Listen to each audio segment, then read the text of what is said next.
there. Kalista going to be picked up here. The Ashe was banned out earlier this time around, so now the question is, does Maokai Jace go to T1? Are they going to be interested in taking that? Well was actually passed over. It's such a big one for Owner.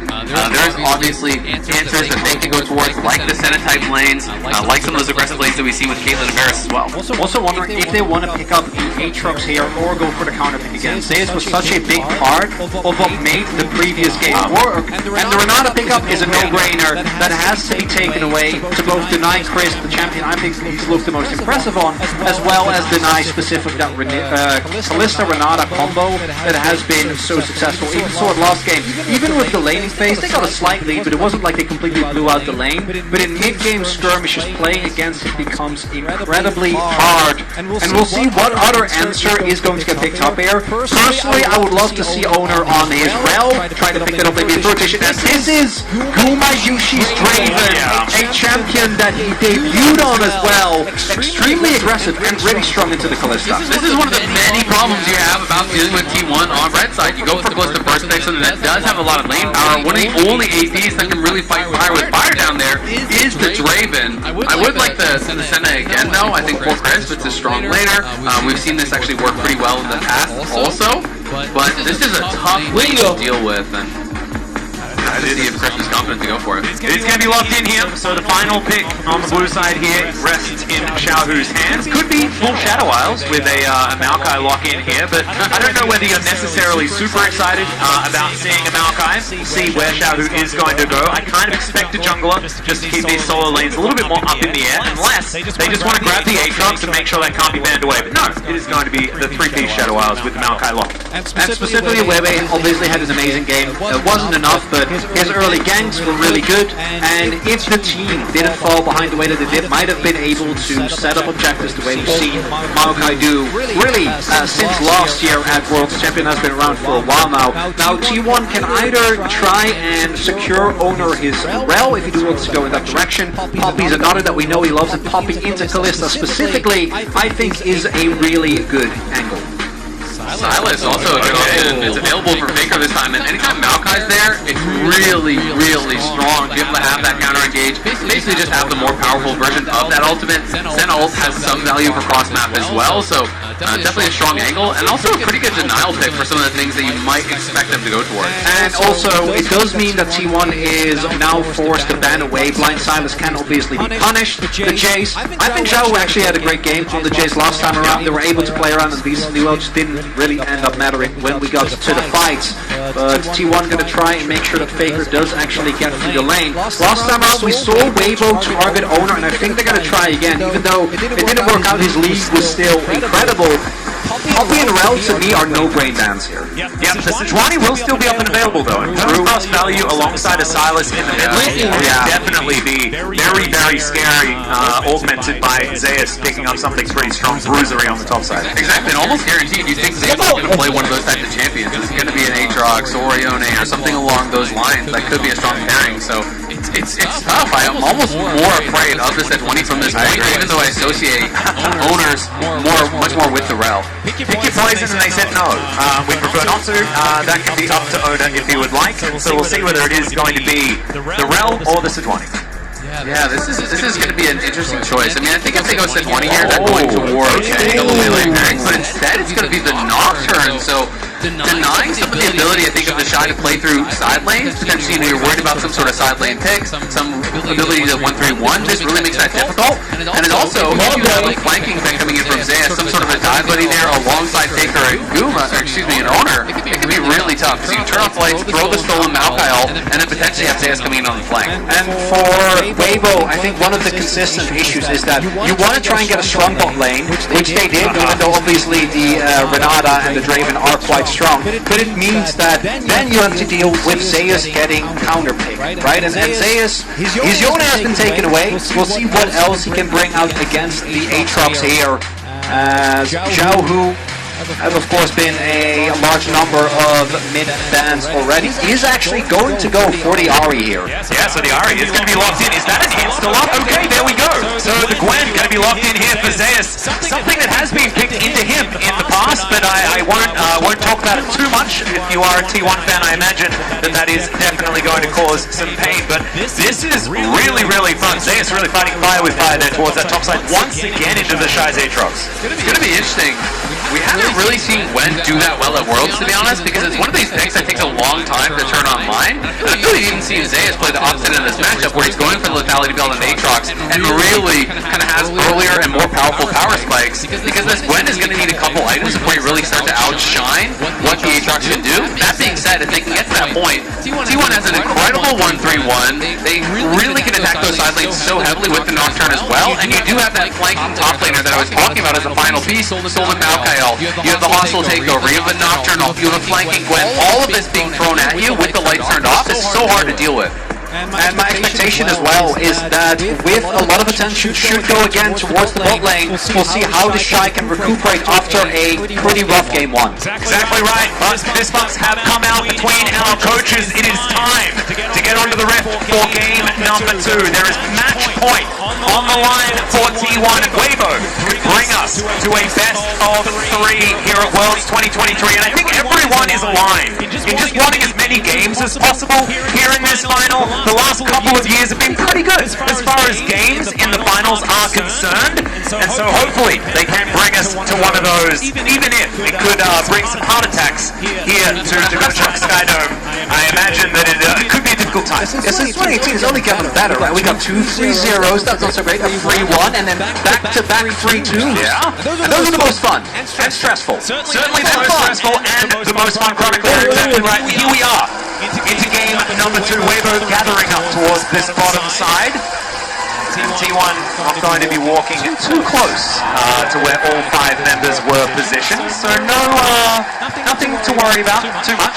And you guys can remember, you can log into your Riot account on wallyesports.com and watch Worlds live to earn exclusive Worlds emotes and icons. And see whether Weibo or T1 are going to be flexing any of those here in the game.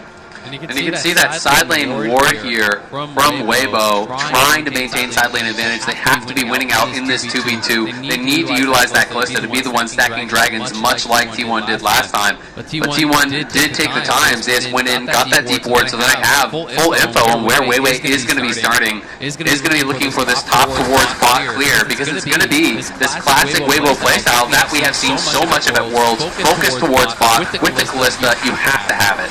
Also have both junglers pathing towards the bot side of the map, but obviously Weiwei going to be way stronger early on owner, mainly looking to cover in case they do see Weiwei show up in the bot side. Do note that they do have a ward on his blue, so the T1 bot lane is very aware as bot lane already out from Yumiushi. His life's relatively low as well, but that is definitely a trade that goes incredibly well here for Weibo. Zeus also taking a fair bit of damage towards this top side. Weibo Gaming, they are not backing down yet. That's getting spicy here early on. Chris takes out his heal, but they get the flash up Kuma, the ignite off Carrier. Light pretty low as well, but they can just push us in, potentially look to reset, and maybe if Weiwei is coming down here, set themselves up in a great position. But look at Owner looking for this wraparound here, who likely can walk it out, but we'll see if he's forced to use the summoner. He's level 2, so doesn't have it. There's the flash chain. That is going to get the flash out from Xiaohu. Zoner is going to back away. He'll have his spell shield available. Not going to be too worried about any charms or anything like that. It is kind of a repeat of what happened in mid lane last time, though, and then Faker was the one punished by Weiwei with that missing summoner, so we'll have to see if Weiwei can get around mid lane and help Xiaohu out again. Big difference this time around is that Owner doesn't actually have Cryo in his bot side. Last time, could go very aggressive because of Zeus having the Cryo. Not going to be the case here. You see as well, he wants to harass, but he needs to respect that Light and Chris have shoved in that wall wave and can rotate over at any moment's notice, and falling behind out with your Nocturne early can be a bit rough. Exactly, and Owner spent the time to do that, so he's only completed the 3 camps. Weiwei is about 2 full camps ahead now at this point, as he's going to finish up the Grub before the Wolves are completed there, so we'll have a little bit more tempo on the map.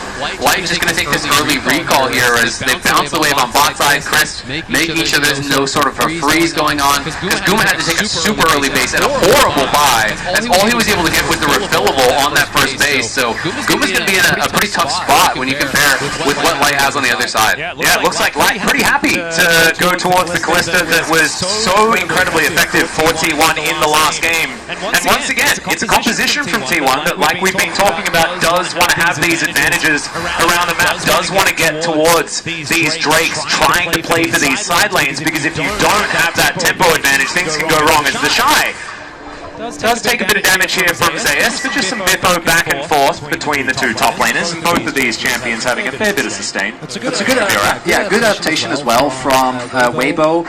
Instead of opting into Silas, then they make sure that the Ashe is taken away. I think Ashe in particular can make any Callista lane really hard to play out, and by making sure that you also deny it to Guma and carry out can flex it. Don't know if they actually want to opt into that, but have done it of course in the past. Secure yourself a good early matchup, and we'll see if they're able to push it further, particularly if you can get an early kill on the Draven. Could be big as Weiwei. Yeah, Ward is here as well. Zeus going to be ghosting immediately. There's a twisted advance. Zeus does create some space on the Bramble Smash, pushes him closer to home.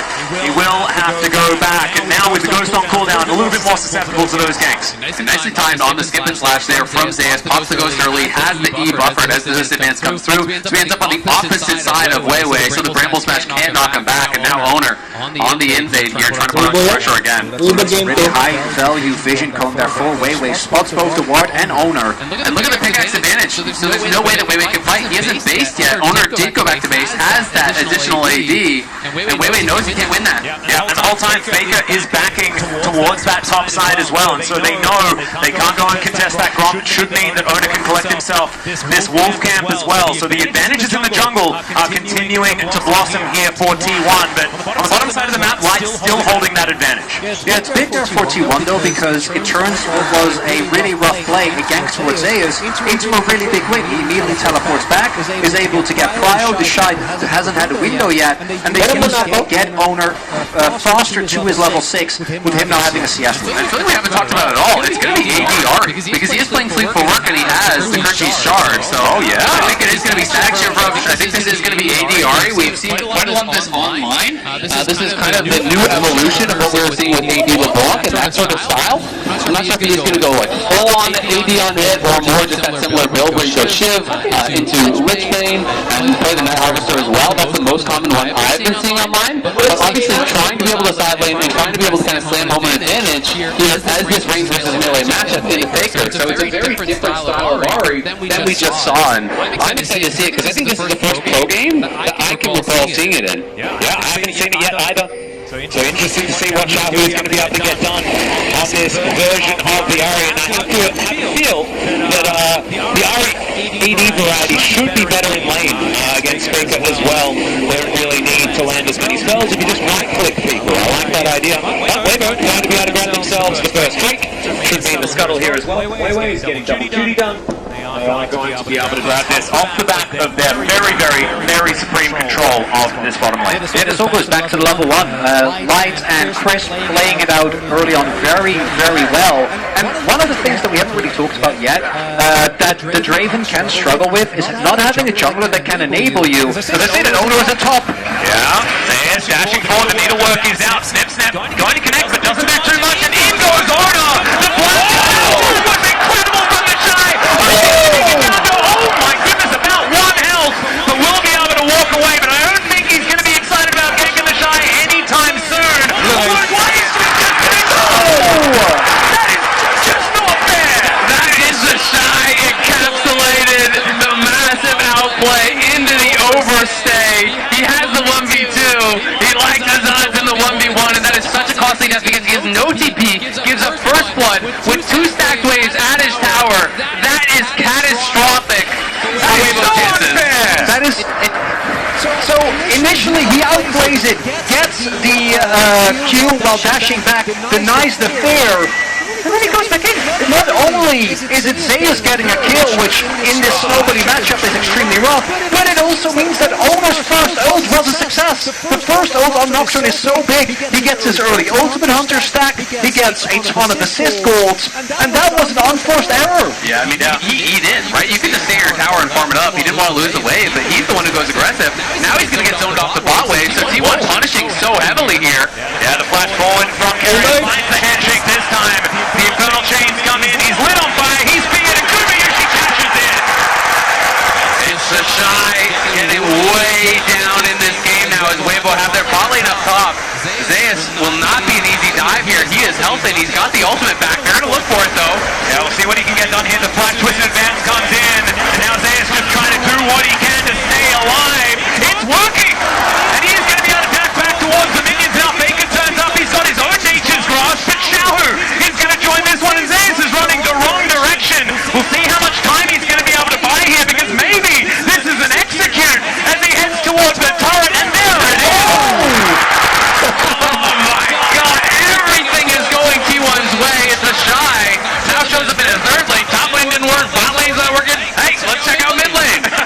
Worked out a little bit better here as you can see Oda walks away with half of his health bar. The Shy able to win out in that one. But man, that was a lot of things that happened. Chronicle breaking down for it. And it is Weibo opting in when they've already gotten the win, trying to get too much out of the play, because yes, Kuma gets a kill, the early cash in for the Draven is really rough with the Shy going down, but they got the Herald. They can play it a little bit slower, try to zone away Zeus, and then crash the Herald, get a ton of plays into Light, and then try to play from there, but they try to get more, and it backfires. And I think they're feeling a little bit of that sense of desperation. You lose game one, things are going bad in game two, you feel that you need to get even more.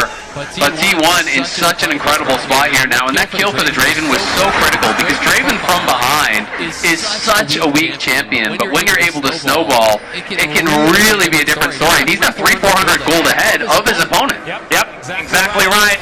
And, okay, Faker diving in here towards Xiaohu. Of course, this is our featured matchup, thanks to Mercedes-Benz. And some scuffle, but not too much more than that. We are just going to back away. So I got a little bit overexcited. That is fine. Carrier going to be snared here for a moment. Gumishi down here, like you say, with that extra money. But his Draven didn't work out for him. Last time he played it, of course, in the finals against Gen G. Hasn't played at this tournament yet, though, and this is one of his favorites. And next comes the setup for the Ocean Drake. Weibo already picks one up early, and with the Ballista, I really want to try and put into this. Everybody talked about the scaling aspect between these two teams. I think that both teams have some parts that feel like they scale really well, particularly the Senna, and I think that Maokai remains very high in value just by the virtue of his ultimate. But on the flip side, particularly with Zeus already getting ahead, and Owner starting to stack his ultimate Hunter, if Weibo don't snowball objectives early, I think it's going to be such a nightmare trying to play against T1, because they can get so much in the side, and collapsing becomes really hard because of the Nocturne. And the build from Xiaohu, I'm finding a little bit confusing, because he did start with a Hershey start, and now he's going into what looks like a Leandry's here. Yeah, it looks like instead we've backed off 5 patches or something. I think we've seen this before. It reminds me of what Showmaker used to do. I think it was LeBlanc, it might have been Ari versus Galio, where you go fleet and early AD just to have an extra edge in lane. But it is a lot of gold that you invest, and as we can see, Faker, not even taking into account first strike gold, has been able to stay on parity on the Silas. Absolutely, and it's going to make it that much more difficult when you're talking about in the 5v5, dealing with Guma and dealing with some of these champions in the backline that he's going to be trying to burst down. That job becomes that much harder when you don't have the extra electrocute damage, when you don't have that early mythic completion. But it is going to be Weibo taking the second dragon here. We know it's not going to be a Chemdex goal, so it should be a good one. Yeah, and it's also going to be a teleport in T1. Not wanting to get this one up as Faker turns up. Nature's Grasp can guarantee the dragon. The hostile takeover chasing Weiwei, but just dissipates before it gets there. Hey! So love to see it. I could imagine that Weiwei's pretty upset about that, but remember, we're taking the Drake for Water's sake, as there's a fight towards this top side. The Shy taken down to about 50% health. He's trying to avoid the potential needlework. There are none more remaining. Zeus is going to back away, but remember, with teamed up with Amazon Web Services for a new campaign called Take the Drake for Water's Sake. For every ocean drake taken, AWS will make a donation to water.org. That drake was the 47th ocean drake slain since World 2023 stage. And we can have it both ways. We get the ocean drakes and still a cloud soul. I know, isn't it glorious? It's beautiful. That's absolutely fantastic. We've washed off the Chemtech with the ocean, and then it's now with the Now we're enjoying ourselves in the breeze. Oh, that's just fantastic. Well, and Zayas from this far ahead of the Shy, Cloud Soul will be terrifying. He's going to be able to get that. It's actually so good on Glenn. Weibo all pushing heavily on bot side. If the Shy walks up, he can just be dead again. Evercross gets the slow. Chainlash is going to come down as well. Faker doing a fair bit of damage. Did invest his stolen ultimate there. I believe it was probably timing out relatively soon. Oh, nice value, and in goes Owner. Finds the paranoia, but you can see the Shy is going to be alright. He even gets a cheeky little shield there with the Dawning Shadow. Light not wanting to leave it up to chance. This Aatrox is going to have such a tough time. He is going for the lethality build, and he's doing it from very far behind. And closing in on 40 CS deficit, he is going to be obviously able to pick up some of this to even that out a little bit, but the additional kills also in Zayas' pocket. And this is a matchup where, as the Gwen, when you get through those earlier stages, you can outscale. When you're getting towards multiple items, it just kind of gets better for you. So the Shy is going to have to turn into incredible performance, and we can see it in the MasterCard lane economy snapshot. It is heavily favored towards Zayas, who had a really good game 1 and is set up for success here in game 2. And I tell you what, if you're a Zayas fan, you're feeling absolutely fantastic that he's having this kind of performance in a final. Because these have been the times where he has crumbled in the past, and so far it's been back-to-back games where he is the guy. And this has been the story for this T1 roster. You know, they have been so close so many times. 4 times they've lost in an international game 5 and not been able to claim that big title they've been chasing, which they have shown up so far. Yeah, now the teleports are coming here. They do manage to secure this Ripco. We'll see whether Weibo can get themselves out of here. Light's going to be hostile takeover, but he's the only one, and now Zayas looking for the target. Faker dies, Fizzle as well. He's going to the help of Owner. The Shy goes down, the rest of Weibo will scatter, but they do get the objective and only lose 1 for now. And Weibo gonna be happy that at the very least they did get the Herald, but they did have to invest a lot. Teleport used by T1, but outside of that, and Julius's plans not too much look on the other end. No flash for Weiwei, no flash for Light. Those are going to be big cooldowns in the possible fight for Soul Point, but I think Weibo was going to be looking for in 2 minutes. That stolen Malkyle from Faker got incredible value. Weibo was kind of panicking. They had to make a run for it here. And Weibo are able to secure it, but it's Faker on such a good angle, coming in from the top of your screen, able to find the stolen Malkyle. Weibo uses his to just try to disengage the hostile takeover, but look at the angle here from Faker. Everyone from Weibo sent packing. They're trying to line up to avoid it, but the flashes have to be used. And that is with Xiao, who's doing so much heavy lifting. Keeps Keria and Guma out of the fight. Keria was also unable to hit anyone, and he's giving me really big barrel energy with the amount of things that haven't been able to hit. But even with that, because Zayas is already accelerated and Owner and Faker are with him, T1 is still able to push their lead aggressively and get more gold onto their carries. And similar to how we saw last game, Zayas he's building more towards that side lane. He's going to be going for Nasher second. It's not going to be Cosmic. It's not going to be Sonya. It's about that 5v5 straight up. So this is going to give him so much power in those side lanes. They have Owner behind him, and they're going to continue pressuring these side lanes constantly. When you're winning that 1v1 heavily, as long as Owner is there to back you up, you're never going to lose a 2v2. Oh, this is so difficult. Springer is going to be big. They do have to use the ulti. That is going to do it. Dawning Shadow does fly forward there as well. And once again, they just have to get out, and I believe, did Owner even use the ultimate? No, and that's going to be the fight for T1 looking way better, right? In 25 seconds, till the Drake spawns, and now Chris doesn't have his ultimate, and neither does Xiao. It's going to be really tough, and the flashes aren't going to be up either. You look at Light, he's not going to have his flash. He doesn't even have his cleanse yet. This feels like a really tough one for them to fight, and Zayas is going to be able to knock down this turret on the bot side, get even more gold in their pockets prior to it. And down goes the turret. That is the first one of the game. He is looking completely unanswerable. He is so far ahead. The majority of metrics right now, as the Retro is going to park himself in the mid lane immediately. That turret bot lane should be answered, and there goes the charge. So T1 are going to lose 1, and the more important one, you'd have to say, but still, I mean, who's going to do stuff about this? It's also Zayas getting a nice first turret, which would be some much needed gold for Weibo. Now they're going to try and contest the Drake with very little vision. Well, Zayas on a flank. Chris is going to be spotted, but he does put that ward down. That is going to get there. The Drake going down very, very low, and now Rice comes in, makes a little spin, getting first line of the Honda, takes a first spin, and they get rid of one. Wait, taking out for the double kill for Honda. Calvin now trying to get some damage in the back, and it does take down the Nocturne.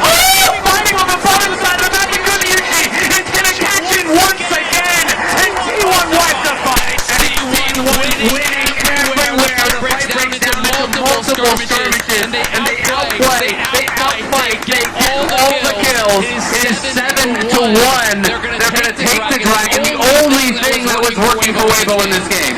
And it's again, I think, a sense of desperation. They don't have a great vision set up. They don't know from which angles T1 are going to be coming. And Owner has his ultimate available. And there are a couple of key ultimates that aren't there, right? You don't have the Maokai ult, or rather the Senna ult. And that's such a big defensive cooldown. And again, look how they orchestrate this. Faker comes in from the top. Owner turns off the light. The hostile takeover comes across everything all at once, and it's so difficult for Weibo to be able to effectively communicate how to play out this team fight. So everyone's scattered. They're all flashing, every man for themselves. Going to that kind of fight against T1 with this composition, you are sure to always lose. And I tell you what, I'm really enjoying the use of the paranoia as well as the hostile takeover. Because something that has been difficult for our players to deal with is getting in the right positions to get that ultimate off without as much notice, right? Because it's relatively telegraphed. But if the wave comes across you, time to deal with that. Traditionally, Guma was able to pick up another kill. This Draven is by no means the main carry of T1, but now Zeus is fed, Guma is fed, and Owner is fed as well. They might get a chair, not going to find carry out, but there's so much that you need to deal with. Exactly right. Just quickly, win probability powered by AWS definitely starting to trend towards T1 in this game. 7-1 in kills, but at the beginning of the game, you could see they're on the graph. Weibo was certainly getting themselves into decent positions. We'll see whether they can claw some of that back, and it's only a 4,000 gold lead here for T1 so far. And while we haven't talked as much about this Draven, and you said he's been getting these kills, he's actually the richest member on T1. He's the richest person in the game now at this point, which is kind of crazy. I'm not sure how badly this early game started. He has been cashing in, and Weibo trying to do something here. Here's another one, the Nature's Grasp. They all line up behind, but it's a decent chance to go through the hostile takeover. But some phenomenal disengage, and it looks like T1, they don't want to deal with it. Faker dashes over the wall. Remember, they don't have a turret here. The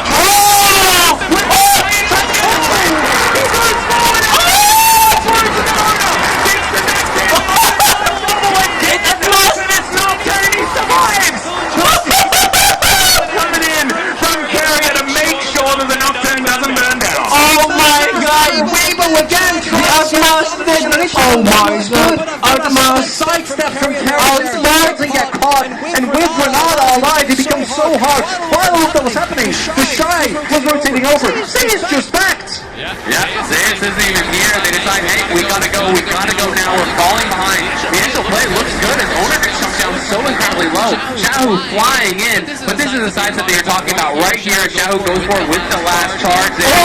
Guma and carry a beautiful sidestep, and then Chris gets thrown in, but it's a flash out from Guma. It's a turn, and it is the one shot from the Draven.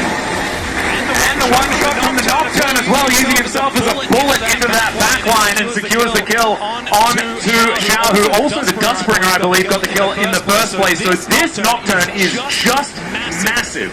Yes. And it is also a testament to how powerful Renata is. Owner can go for these mega aggressive plays, knowing that as long as he kills his target, he'll be able out by the rest of his team. And honestly, even if he dies from this position, carries are so fed, it's going to be worth it, right? As long as you're creating space for Guma, for Zeus, for Faker, even if it is that one-way trip here for the Nocturne, it's going to be such a value play as long as they can follow up. And T1 have been on the same page. Weibo seemed like their only answer is just forcing more and more fights. You can't win side lane. You can't win 5v5. Your objective stacking has been stopped. And is getting close to checkmating game number 2. It's really hard as well, considering the fact that T1 had already built themselves a 1-3-1 composition. There is no comp in the game that is more, just win more, right? Because you have win conditions that build upon themselves with a composition like this, where Zeus and Faker can get control of these side lanes all game long. Tempo, something that Weibo is going to have to really, really muscle. Oh. Yeah, that is a bit of item in advantage. Yeah. And when the Shy shows up to a team fight, he is going to have to be absolutely perfect to get anything done because you are so squishy. If you can't get that first kill for the Dustblade proc to be able to survive, you are going to be paper because one little CC hits you, Guma's going to kill you instantaneously. He's got 0 armor, he's got 0 HP purchase, so this Aatrox is going to be really squishy. Additionally, Weibo, after game number 1, obviously tried to pivot, tried to play much to a bot side, and even with them, setting Guma up for a deficit. The main issue is just the other lanes. T1 has been able to get the counter pick towards top side twice, and Weibo, you gotta imagine, if T1 is able to play it out from here, have to try something else, because this blind Aatrox, even when protected with bans, just isn't working out. And I think we have to talk about the journey that Owner has had. He is one of the players that has been so criticized throughout this year. And how good has he been in this series? How good has he been at Worlds? And this whole tournament, exactly, and on tanks normally, right? But this Nocturne performance, he is playing reserve. He is going in at the right times. This is an Owner that is playing extraordinarily well. And it also goes back to when Owner initially looked to be his most dominant. His Lee is his most iconic champion, right? It's more the carry style. We get a charm. Yeah, Faker is going to break it on, though. He uses it in order to close distance back again, I guess. But never mind. Nothing too much more going to happen. T1 with the opportunity to stack 4 Cloud Drakes. When you talk about with the second. Exactly. When you talk about the comfort, the ability to go towards things like Lee Sin, I think that has been somewhat indicative of what T1 have wanted to do here at Worlds, and the medicine that they have brought in is Owner, maybe looking for a fight. Yeah, they find the Shy, but he just umbrella dashes over the wall. He will keep himself alive as Weibo just regrouping once again, spotting out the members of T1 moving back from that Drake. And now moving towards the Baron pit. It is 25 minutes into the game, and T1 hasn't gone for a Baron just yet. You can see that they have changed a little bit. Very reserved. Yeah. They've really matured, you know? They're like 5 minutes. This is not my T1. I think because they were near the Baron pit, though, they have momentum. So I imagine we're going to be playing around that now. Oh, okay. I thought you were going to say it counts as them starting and just walking by, saying hi to an old friend. No, I don't think that's necessarily how it works. But it's just been so fun to watch T1 because they have been on the forefront of these meta shifts, right? Karria, when it was this double AD carry meta in the bot lane, he was incredible. Being able to bring that back, being able to have Owner on Lee Sin, Guma here on this Draven, being able to see these iconic picks and their comfort is working out so well. Paranoia comes in once again as the flash out from the Shy may not be enough. They're under the turret. Owner was taking it up, and Zayas is going to finish it. Inner turret should now be next on the clock. And because the rest of T1 is standing guard, Weibo can't try and turn the fact that Owner is towards bot into a Baron, so they just have to watch their teammate get killed through Merc Treads and a Hex Drinker as well. Yeah, and teleport's still available, so it was only ever going to be a 4v4 anyway. It is a 4,000 gold lead in top lane, almost 4,500 gold in top lane. That is just ridiculous now at this point. This lead for Zayas is becoming just a nightmare for him to deal with. He has the Cosmic Drive finish now. He's so far ahead of the pace of this game that no one can answer him, and it just felt bad for Chris. Every time he's popping a Sentinel, it's just been to watch his teammate die. And he doesn't even get to watch because the lights are out. He doesn't even get to... That's why would you have to remind me? I know, it's very cruel. That's painful. I'm still remembering back to the Shy outplaying a 1v2 and then walking back into the 1v1. He's going to get charmed. Decent amount of damage, but he is very far ahead, and he will just be able to wander his way out. And the problem for me now is that reactively, the Weibo comp, individually they can pick up very well, but if you don't get to get first, it becomes very contested. Right now, that's not the case. Yeah, they're definitely not there first. The Baron is down very, very low. There's the Paranoia as they look to try and burst down the Baron. They do collect it, and now the hijacked ultimate comes through from Faker.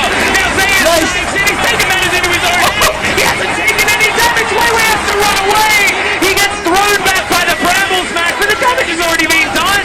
Faker goes gold and does have to flash his lights, doing a fair bit of work with these Rens into the back line. The T1 just took a Baron, they got 5 out. And Glenn truly is immune. Zayas doesn't care multiple people and uses his lead very aggressively. And this is where I think you really see the goal difference. Weibo get close in a couple of situations, get some health bars low, and if they had items that might have been enough, but instead they just have to watch T1 walk it off. The only thing invested is a flash and a stopwatch from Faker. Exactly. Weiwei just can't actually close the gap to even contest the Baron because the hostile takeover comes through, then the stolen Malchiles come through. By the time he's out of CC, the Baron is already gone, and Zeus is running rampant in the back line. T1 just getting further and further ahead. Guma still doesn't even have boots, by the way, but he does have a Bloodthirster and 3 items. Okay, Kamushi just having a good time, and he knows that he's not the main character necessarily. He's just been able to sit back. And he's got a great turret, and he doesn't need boots. Oh, that is true. Everyone's Cassiopeia on T1 now. Be prepared. Everybody else actually bought boots, though, which is a little bit of a shame, not making up for it. The Rebel Baron power play already at 2-2, 2-2. That's actually cool that I looked up at the top there. Nice. Until a potential soul point for both teams. T1 at a 10,000 gold lead though, or at least very, very close. Should be able to grab advantage and secure that for themselves. And this is the problem. Once you fall behind against a 1-2 comp with a Nocturne, like, what do? If you try to collapse, Nocturne presses R, you don't know how many people are coming, you don't know how many people are responding, and T1, they're looking for more. Yep, Shadow already taking a bit of poke damage. Light will turn up. As 4 members are here. Oh, nice! Not available for the shot. They the needlework! It's destroying everyone! Hostile takeover comes in. Light has the clap. And you clap. Lands death. It's a triple kill for Zeus. And they'll get to work on the inhibitor. It might just be the game right here. Zeus playing like his namesake. God, this guy is going crazy in the finals. And extraordinary Zeus helps clear up this match point already. And by the end of that game, the kill score is 1-14. That was a little bit even more one-sided than the last game. And T1 really on the back of Zeus, the man who had been performing less good, we should say, in some of these finals in the past, really showing up here today. This is exactly what we've been touting for this guy for so long. But T1 are 1 game away from clinching their 4th world title. But before we get into break, let's have a look at some of the amazing behind-the-scenes footage.